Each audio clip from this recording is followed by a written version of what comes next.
afternoon, friends. Stephen Banoon with Israeli News Live. Guys, you have been lied to. We've all been lied to. I've been lied to. You've been lied to.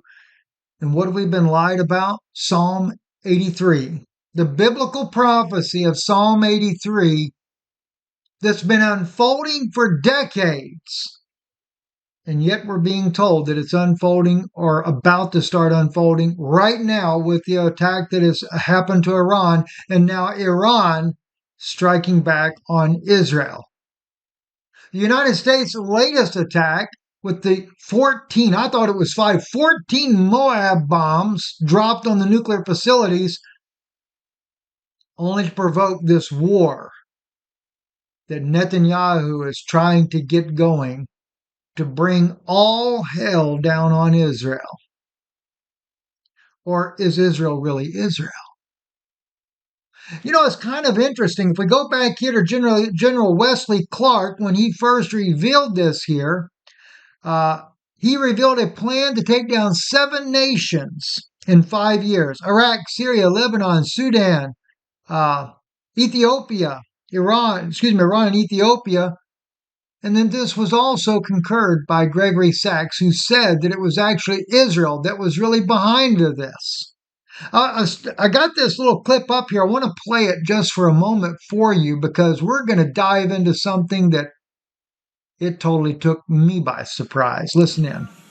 So I said, well, did they find some information connecting Saddam to al-Qaeda? He said, no. He says, there's nothing new that way. They just made the decision to go to war with Iraq.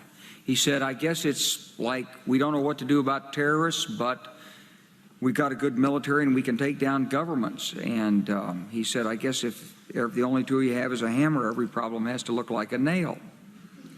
So I came back to see him a few weeks later, and by that time we were bombing in Afghanistan. I said, are we still going to war with Iraq? And he said, oh, it's worse than that. He said, he reached over on his desk, he picked up a piece of paper, and he said, I just got this down from upstairs, meaning the Secretary of Defense's office today, and he said, this is a memo that describes how we're going to take out 7 countries in 5 years, starting with Iraq and then Syria, Lebanon, Libya, Somalia, Sudan, and finishing off Iran. I said, is it classified? He said, yes, sir. I said, well, don't show it to me. So here you have it right there. And you're probably wondering right now, scratching your head, what has this got to do with Psalm 83? It's got a lot to do with it. I've got a lot of notes here. Gregory Sachs later confirmed that Israel was behind the orchestration. But why those nations? Why those 7 nations? Because they still hold the true descendants of ancient Israel. Not the ones parading in Israel today, but the scattered tribes, Palestinian Christians, Syrian remnants, even Lebanese. The Psalm 83 describes a confederacy of nations plotting to wipe out Israel. Not the political state, but the remnant people of Jacob. This is what people are missing about this. And we're going to get into this right now. I want to look at this with you. Psalm 83, keep not thou silence, hold not thy peace, be not still, O God. For lo, thine enemies are in an uproar, and they that hate thee have lifted up the head. That literally means those that hate you. Literally, who is that really? That's speaking of Christ. Those that hate you, they have lifted up their leader. And Netanyahu is the longest serving prime minister in the state of Israel. They hold crafty converse against thy people. Take counsel against thy treasured ones. In the past, I have thought maybe that was the 2 witnesses. But could it really be the remnant of Israel? They have said, come, let us cut them off from being a nation, that the name of Israel might be no more in remembrance. Let's take a serious look at some of what we're saying right here. Come, let us cut them off from being a nation. Let me see. I've got a lot of things in here, and I just got to find the right spot here. Let's first take a look here. This is Smotrich. Well, let's first make an establishment. Me and Yana did a video the other day about Ezekiel 38, but I've also done one on Patreon that is very deep biblically, showing you Ezekiel 38 in real time today. It will be released here on Israeli News Live before long, and you're going to need to see it. But according to this man right here, Jonathan Cohen, the genetic origins of the Palestinians are not Arab. They are culturally Arabized Jews, Israelites. It says here the Palestinian-Israeli conflict is being approached incorrectly. This is because Palestinians are not Arab. They're culturally Arabized Jews and Israelites. I am not the person to hold this I'm not the first person to hold this position. Both the first president of the state of Israel, Yitzhak ben Zevi, and the prime minister, David Ben Gurion, believed that Palestinians were descended from Jews. By the way, this is on the Times of Israel. This is not some rogue media outlet putting this out. If you remember also, Tzvi Masanai also said that 90% of Palestinians are actually crypto-Jews. It's not just there. You have in Syria, we know that Damascus was going to become a ruinous heap, and it did. We know that the fortress for Ephraim is mentioned in Isaiah's prophecy that it would be destroyed. Bashar al-Assad was taken down. The power was taken down that was protecting the Syrian Christians. Syrian Christians are remnants of the house of Israel. In southern Lebanon, more dispersed children of Israel. Goes on, Gurion wrote several books and articles on the subject and even created a task force with Moshe Dayan to Judaize the Bedouins. The Bedouins are from Syria and also from the Golan area, going into southern Syria. Why did he do that? As war conflicted continued, this idea was eventually abandoned. In time, there was no way to really know. However, genetics has progressed incredibly far, and we now know that Ben Gurion was largely correct. Palestinian Phelan are the descendants of Jews and more broadly Israelites who survived the Roman conquest. If you remember in Acts chapter 2, Peter said, "Be it known unto you, O house of Israel, this same Jesus whom you have crucified has been made both Lord and Christ." A remnant of the house, all 10 tribes of Israel, had come back into the land. I accidentally fell into the story. I am a Persian Jew, and a few years ago I decided to do a genetic test. Much to my surprise, the test indicated that I was genetically Lebanese. This confused me. I thought Lebanese were Arabs. As a natural, curious person, I began to investigate the genetics of the Middle East. Through this process, I discovered that most of the Middle East is not Arab, but rather indigenous peoples who are culturally Arabized. For example, the Lebanese are largely just Arabized Phoenicians. Lebanon is right next to Israel, which is partially why the test plotted me as Lebanese. This then immediately raised the question, what about the Palestinians? Fully answer that question, we must discuss genetic anthropology. 60,000 years ago, a singular tribe of a few thousand individuals exited Africa. Now that we can get into all that, that doesn't really matter in this case here. The point is, Jonathan, along with many other scholars, have been able to determine that Palestinians are ethnically Jews.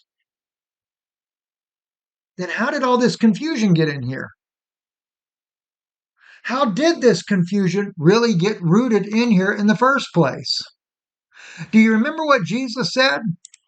In the Gospel of John, chapter 8, verse 44, he's talking to the Pharisees. Let's back up. Verse 42, Jesus said unto them, if God were your father, let's make sure we make it clear, though. Let's see.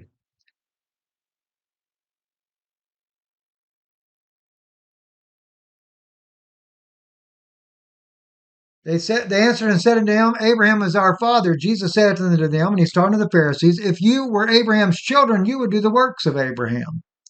But now you seek to kill me, a man that hath told you the truth, which I have heard of God. This did not Abraham. You do the deeds of your father. Then said they to him, we be not born of fornication. We have one Father, even God. Jesus said unto them, if God were your Father, you would love me. For I proceeded forth and came from God. Neither came I of myself, but he sent me. Why do you not understand my speech? Even because you cannot hear my word. You of your father the devil, and the lust of your father you will do. He was a murderer from the beginning, and abode not in the truth, because there is no truth in him. When he speaketh a lie, he speaketh of his own, for he is a liar and the father of it. We know according to Matthew 23. Let me just bring it up for you. In Matthew's Gospel, chapter 23, Matthew declares that the Pharisees were serpents, vipers. Not only vipers, a generation of vipers. They were blind guides. He goes on to a lot of things that he says to them. But he says, wherefore ye be witnesses unto yourselves that you are the children of them which killed the prophets. Fill up the measure of your fathers. You serpents, you generation of vipers, how can you escape the damnation of hell?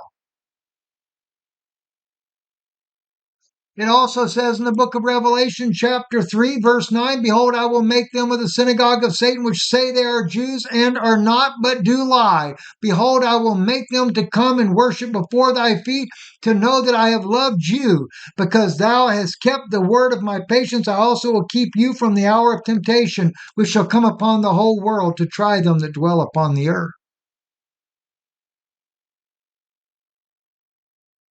So, what's interesting is that this disdain for the Palestinians. The scripture says in Psalm 83, come and let us cut them off from being a nation. Nobody cut off this modern state of Zionist and the Knesset from being a nation. In fact, the Balfour Declaration, the whole World War I, the Cyrus Scofield Bible to convince Christians that they got to make a homeland for the what? For the Khazarian Knesset.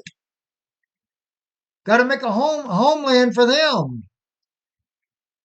When you totally forget that there's one man that I would go ahead and call this guy a rabbi, and that's Moshe Schoenfeld, the man that actually told you the truth in this book right here, that told the truth about how that the Jewish what do they call that? There is the oh gosh.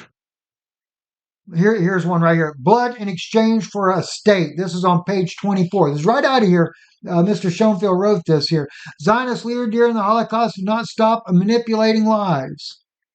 They also controlled the sources of finance, communications, representing themselves before the world as the spokesman of the Jewish nation. They alone are responsible for the unfulfilled potential in rescuing the Jewish people. In three vital areas, they failed and impeded other efforts: in communications, in material aid, and in preventing annihilation.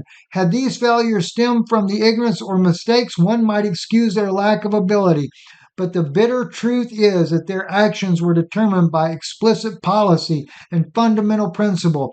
The first foremost aim was to establish the state.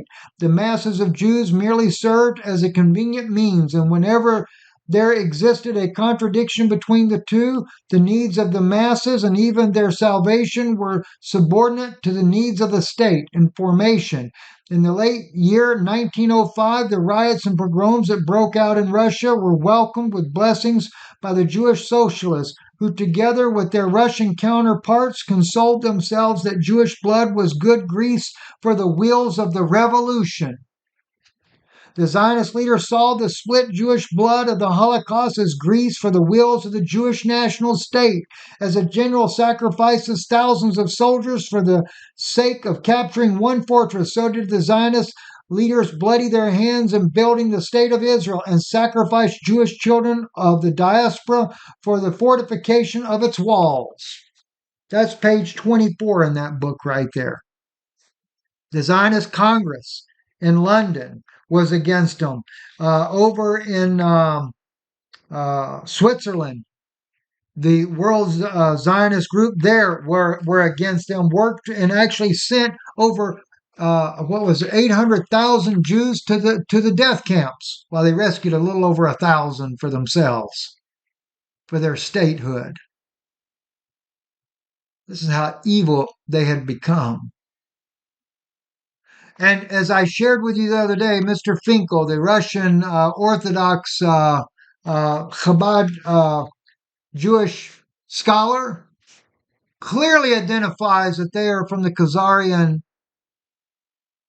converts of Judaism. Ukrainian and Polish Jews and Russian Jews are all from the Khazarian Empire. And what did you do, though? Like I said, nobody stopped them. Nobody cut them off from being a state. They orchestrated World War I, World War II. They orchestrated every event in order to make sure that there became a Jewish nation. Even the transfer agreement that was written by Mr. Black, his own father opposing it, his mother as well. His mother said he was no longer a living child to them. His father said he was afraid that his son would uncover the truth about the Jews. You know, they may have been converted, but they are truly, as Jesus said, of the synagogue of Satan. Serpents, vipers, reptilian. I mean, it's sad to say. It really is. But who do they cut off from being a nation? You know, back in the 1800s, during the Ottoman Empire, when some of the Jewish people migrated to the land from the different parts of the eastern nations, whether it be Yemen or Iraq or Syria or those places there before World War I, where they came in to divide the land. They came to divide the land because they're getting ready to conquer the land. Some of the Jewish people came home. They lived peacefully among the Palestinians that were living there. Golda Meir even said she was Palestinian. She said from 1923 to 1948, her passport said Palestinian. I've met many that actually told me they were Jewish by birth, going back to the days of the Roman conquest. But nobody wants to believe that. So who stops them from becoming a nation? We call it a Palestinian state, but I failed to realize that is your true Israel. And you're going to find out. You're going to find out from the very Psalm 83 what I'm telling you is actually true. But let's take a look, though. Beside Jonathan, what he wrote there, you have Smotrich here, right?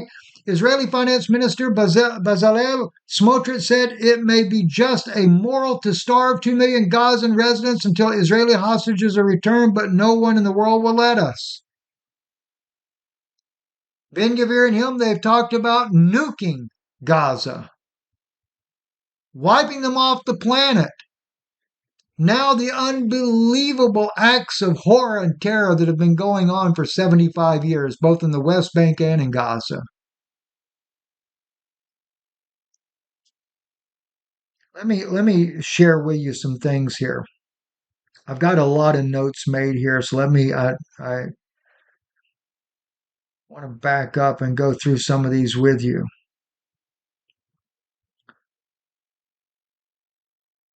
In 722 BC, the northern kingdom of Israel was dispersed to the nations. We find that in 2 Kings chapter 17. But not all of them were taken. Some remained, intermarried, and blended with the neighboring peoples. Josephus noted that the remnants of 10 tribes were still in the east in his day, in the 1st century AD, but also some had returned to or remained around Judea, Samaria, and Galilee. That's in the book of Acts. All right. Well, we'll just go here. Well, maybe I should keep that up. So let me go right here. We'll go to the book of Acts. I want you to just bear with me, guys. I mean, I know you think this is crazy what I'm telling you, but it's not. I had no idea how well this lines up. After the day of Pentecost, there were Parthians, Medes, Elamites, dwellers in Mesopotamia and in Judea, Cappadocia, Pontus, Asia, Phrygia, Philia, Egypt, parts of Libya, about Cyrene, strangers of Rome, Jews and proselytes, Cretes, Arabians. We do hear them speak in our own tongues the wonderful works of God. The very tongues in wherein they were born, we later find out. And these were what? They were Judeans, but they weren't born in the modern time or that day and age. They weren't born in Judea at that time. You men of Judea, all you that dwell in Jerusalem, be this known to you, hearken unto my words. They're not drunk. That's what Peter said. Finally, he addresses them. So you know who they are. Therefore, let all the house of Israel know assuredly that God hath made that same Jesus whom you have crucified, both Lord and Christ. Now, when they heard this, they were pricked in their heart and said unto Peter and to the rest of the apostles, Men and brethren, what shall we do? They ended up believing. Why do you think there are Christian Palestinians? Why do you think there are Christian Syrians? Why do you think there are Christian churches in southern Lebanon? These are remnants of the house of Israel. Palestinian Christians and even many Muslims in the region have long-standing genealogical ties to the land. Okay? They're considered, as what Jonathan said, Arabized Hebrews, Samaritan remnants, converted Jews, early Jewish Christians, the Nazarenes and the Ebonites. Genetic studies show that Palestinian Syrian Christians and Lebanese, Maronites, and even some Druze share similar Semitic lineages with ancient Hebrews, is far closer than many European descendant Jews. Figure that one out, right? And what's interesting, this is where you start to see the connection right here. Let me take you to Isaiah 11. It shall come to pass in that day the Lord will set his hand again the second time to recover the remnant of his people that shall remain from Assyria, from Egypt, from Pathros, from Cush, from Elam, and from Shinar, and from Hamath, and from the islands of the sea. Right? That's what it says, right? Now, that's modern Syria, Iraq, Iran, Sudan. Think about it. You already heard Egypt. What was the nations that they wanted to take down? I want you to think hard about this one right now, friends. Listen in. You've been lied. We've been lied to. Okay? Psalm 83. Come, let us cut them off from being a nation.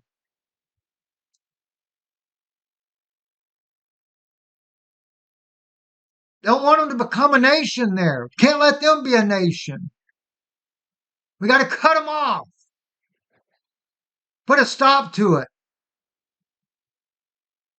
Netanyahu and other Israeli leaders knew that the remnants of Israel, according to Isaiah 11, lived in those ancient lands from Egypt, from Pathros, from Cush, from Elam, from Shinar, from Hamath, and from the islands of the sea, right?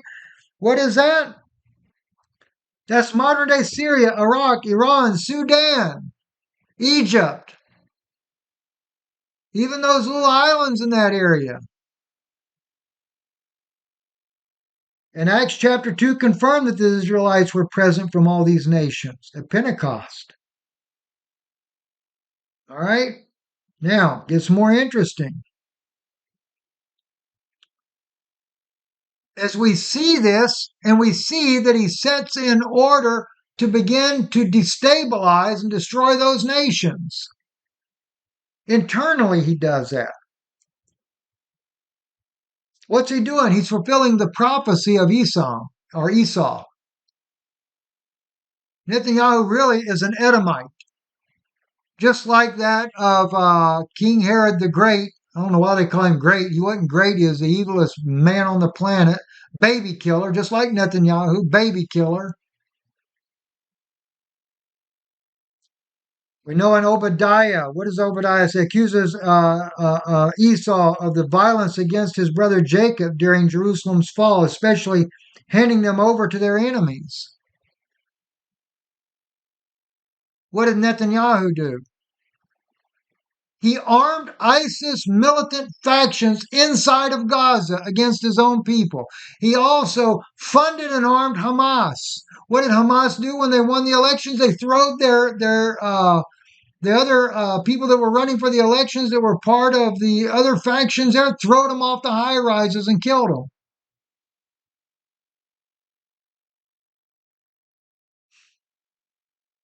Another one, Ezekiel 35 condemns Mount Seir for perpetual hatred, usurping the land of Israel. Let me show you some of the, let's see, I got so much information up here, it's not even funny, right? Netanyahu vows no Palestinian states, attacks Israeli media, and denies blindsiding Gallant. You know? During a combative press conference Thursday evening, Prime Minister Benjamin Netanyahu rejected the prospect of a Palestinian statehood after the Israel-Hamas war in Gaza, vowed to resist the United States on the matter. He also denied blindsiding his defense minister over a deal to send medicines into Gaza for Israeli hostages, accused Israeli media of spreading pessimism about the progress of the war, and said Hamas and Iran were hoping to see his government fall in the elections held during the mid part of the war here. So, again, what did it say in Psalm 83? Come, let us cut them off from being a nation. Nobody cut Israel off from becoming a nation, or what they call Israel. Jesus said there was a synagogue of Satan. Jesus said that the Pharisees, that their father was the devil. It is, and look, not all Pharisees are bad. Believe me, they're not. And I don't consider all Orthodox to be bad either. Many of them are good. Many of them don't want the state of Israel today. They don't believe that it's right to be like that. They're waiting for their Messiah. Of course, many of them just don't realize he already come and gone. Okay. According to some rabbinic sources, Edom became Rome and later Christian Europe. But other Jewish mystical and geopolitical thought have speculated that Edom, the Western colonial powers, while Amalek is the internal enemies. Of course, we already know that Netanyahu believes that the Palestinians are Amalek. Another reason to justify his war against them. So, but there is an alternate theory has risen. The Zionist leadership, particularly Ashkenazi elites, are not descendants of Jacob, but Edomites, converted from Khazaria, which I've already proven that to be the case as well from Mr. Finkel. Let's see, I don't remember why I had this up here. Why Israel hates the Palestinians so much, this opinion here. The Palestinians have every reason to hate Israel. It is a settler colonial apartheid state erected on the ruins of their homeland. But why does Israel hate the Palestinians so much? It has sadistically and systematically terrorized, blockaded, and imprisoned them after taking control of their lives and livelihoods, denying them fundamental rights and freedoms. The obvious answer may not be the right answer. Yes, Israel abhors Palestinians' violence and terrorism that has touched more than a few Israelis, but it is nothing compared with the wholesale violence of state terror exacted by Israel on the Palestinians, launching vengeful and preemptive wars as it has this past weekend. Now, the thing is, yes, have the Palestinians done wrong, suicide bombings and stabbings and everything else? Sure they have. But did we ever consider what we had done to them? Do you know that before this quote-unquote War of Independence in 1948, that in Sderot, one of the very villages that was hit by Hamas during the Nakba, or right before the Nakba, I should say, Palestinians were protecting the lives of Israelis from being captured by the British, safeguarded them, hid them in their homes, not knowing that on the 48 war day beginning, they would come back and slaughter their families. That's how Gaza got created. These people had to flee. They had no place left to go except when they hit the sea. But nobody ever thinks about that. John Hyrcanus, who was a Hasmonean leader, forcibly converted Edomians to Judaism in the 2nd century. That's how we got Herod the Great, Rome's puppet king over Judea, right? Netanyahu is backed by a foreign superpower as well, just like Herod was. I brought that out in a video not long ago.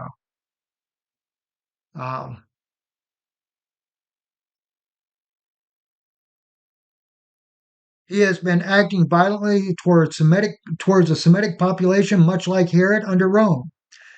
Seems to mirror Esau, Herod the Great oppressing Jacob, the Palestinian, and the Syrian Christians, by the way. And here's the thing. See, Israel's so involved in all of that. This article here, Israel's deepening involvement with Syria rebels. Israel is left to defend its interests with targeted airstrikes by supporting ragtag rebel militias in southern Syria, whose interests partially aligned with those of the Jewish state. Remember how I told you I sat there and had dinner one night with a good friend of mine up there in northern Israel, an Israeli officer who told me that ISIS militants were wearing tzitzit.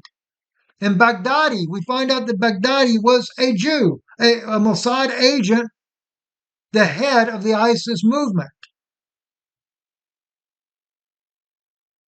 Everywhere you turn, there has been this major move to attack and to destroy and to kill the Semitic peoples living in those regions of the world there.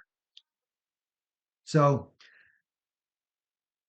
the question has to be, is there a coordinated agenda using the jihadist proxies? I believe there is. I do believe there is.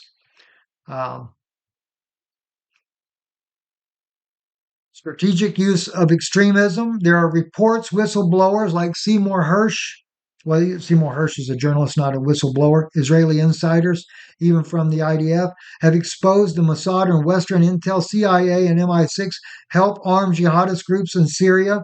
ISIS fighters had Israeli weapons, and injured fighters were treated in Israeli hospitals. Former IDF officials have admitted to funding Hamas to divide Palestinian resistance. Netanyahu admitted it right there before his Knesset. What was it, in 2018 where he says it? He needed Qatar to continue to send the huge billions of dollars to Hamas so that they couldn't get a state. Destabilizing surrounding Semitic populations, crush moderate Arab Christian factions, and redraw borders and pave the way of a greater Israel, stretching from the Nile to the Euphrates. That's their slogan, right? So how is this connected to Psalm 83? The nations listed: Edom, Ishmaelites, Moab, Hagarenes, Amalek, Philistines, Ashur, form a spiritual and geopolitical alliance, is what they do. Today, these correspond to Edom, which is no doubt the elite Zionists, like Netanyahu, the Khazarian Empire, the Khazarian Knesset. The Ishmaelites and Hagarenes are your Gulf states. Moab and Ammon, modern country of Jordan. Philistines in Gaza, and Ashur, Syria, and Iraq. Their enemies may not just be Islamic, but a mixture of collaborators and traitors used to destroy the true descendants of Jacob. And that's exactly what they do inside these countries. Jordan, all the while, the king there acts like he's condemning Israel for what they're doing, but allowing him to use the airspace to attack and kill the Iranian people. He may allow some of the Palestinians to be on refugee camps in his country, but he keeps them in their little prison as well. In Syria, Israel, the United States. Isn't it interesting when you talk about these lands, right? If you go back to Psalm 83 and you talk about all these countries that come against the tents of Edom, I love that. The tents of Edom. You know why tents, I wonder? It's because they move around a lot, right? So they went from Khazaria to Eastern Europe to Poland to Ukraine, and then eventually they ended up in the modern state of Israel. Okay. Edom and the Ishmaelites, Moab and the Hagarites, Gebal and Ammon and Amalek and Philistia and the inhabitants of Tyre. Everywhere they've infiltrated the especially Mossad. They've infiltrated every one of these groups here, and they just killing them off as they go. And when they talk about like Persia, right? We throw Persia in here. Let me find. Assyria also has joined with them. Some people talk about that. Let's see. They talk about it being Russia and all that that's going to come again. Oh, that's when you get into more into the Ezekiel war. The Gog of Magog is what you get into that right there. But when you're dealing with all these nations, even Israel controls that. Which one of the Arab nations have really come to the defense of the Palestinians? Only in lip service. Only in lip service. Nobody was cared. The whole world has turned their back. So they've been able to cut them off from being a nation. They have consulted together. Who? The Edomites and the Ishmaelites. Remember, Ishmaelites are one of Abraham's children through his son that he had with Hagar. So you could take the United States, you could take the modern state of Israel, again, Moab, the country of Jordan, and you can see how they're all working together. It's like nobody seems to care. So, it's really become debilitating to see what's happening here, you know? And I am literally watching as I look at all this. And I want to play for you too, just so you can see this, because when we look at Psalm 83, keep not silent, God. Hold not your peace. Be not still, O God. I mean, literally, when you're looking at the slaughter of what we know for a fact, the Palestinian people, ethnically being Jewish people, many of them that are living in that land, like the proof has been there. Even Josephus talking about that the 10 lost tribes, they were right there in the east. It talks about how that they came back during the Pentecostal time when the outpouring of the Holy Spirit was there. The Romans come in, they ransack. The Romans come in there to bring judgment on the Pharisees for what they had done. They had crucified Jesus Christ, they had killed him. And then, the 12 apostles, they spread out. One goes into northern Africa. You have, I think, Thomas goes into India. They go into Turkey. They go into northern or southern Europe, to Greece, to Rome. They spread out through all the region there. But at the same time, even when the Romans were there, there were still many of the Jewish farmers and stuff that stayed. They didn't leave the land. They were just like any other conquered nation. They just fall under the rule of the conquering nation. The Ottoman Empire takes over. And slowly but surely, you have people that have come back. But see, Israel is always trying to stamp out the true Jewish people that come into this land. Even in the case, let me find it for you, in the case where the Yemenite Jews came in, and I don't know if this is it or not here. Well, this is also, too, where Hamas opposed the clans in Gaza. Circulated in the media, Netanyahu's office said Israel was working to defeat Hamas through various means based on the recommendations of all the heads of the security establishment. The former defense minister's opposition lawmaker, Avigdor Lieberman, alleged that Abu Shabab's group was affiliated with the Islamic State. ISIS. What do you know? The Israeli government is giving weapons to a group of criminals and felons identified with the Islamic State at the direction of the Prime Minister Lieberman, who heads the opposition Israel Betanu party, told Convet Public Radio. The basis of the Lieberman allegation of ties to ISIS was unclear, but Abu Shabaab's group has previously been accused of involvement in smuggling operations linked to the Egyptian jihadist groups. The Israeli Defense Forces, IDF, do not immediately respond to the request for the comment. But anyway, it goes right on into that as well. I want to find, though, that's not it there. Let's see here. Yeah, here we go. The Yemenite Jews here. Um, the disappeared children of Israel. This is when the Yemenite Jews first migrated to Israel. These are true Semitic peoples. Rosh Hayan, Israel, Ofra Mazor, 62, had been looking for her sister Vadar for 30 years.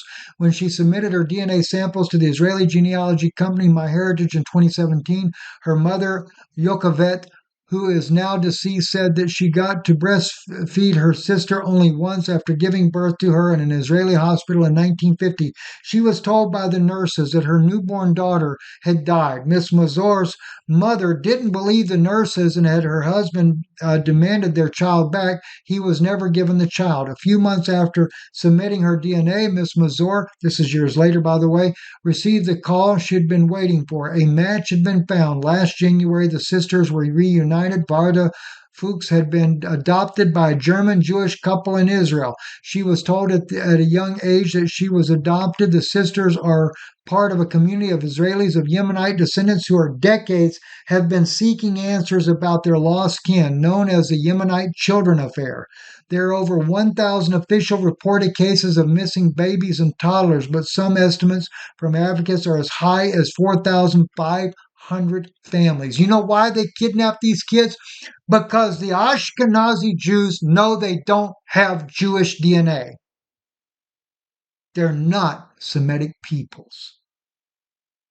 They are anti-Semitic.